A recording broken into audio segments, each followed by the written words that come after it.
Nay, kailangan ko na po ng pambayad sa project. Bukas na tapo ang deadline ay... Tika lang anak, kukuha ko ng pera.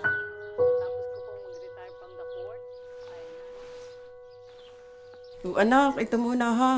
Lalo ko pang sisipagan na makatapos ka ng pag-aaral.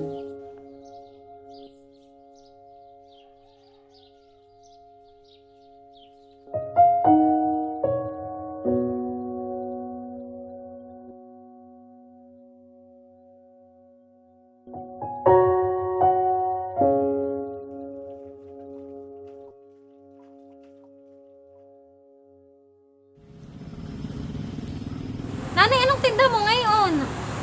Ay, banana kayo sinamday. Alam mo, nanay, lagal na tagal mo nang napunta dito kung ikay nagpapamember na. Oo nga, Ining, ay gustong-gusto ko nga magpa-member. Ang kaso lang, may nag-aaral ako sa kolehiyo ay magastos.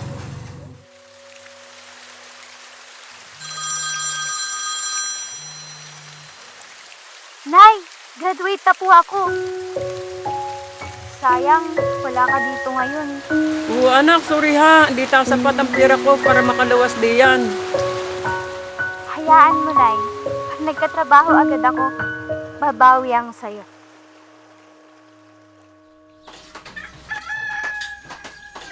Nay? Uy anak, umuwi ka pala. Kumain ka na.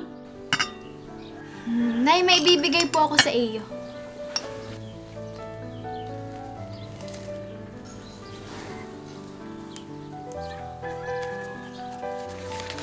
Aba anak, ano ito?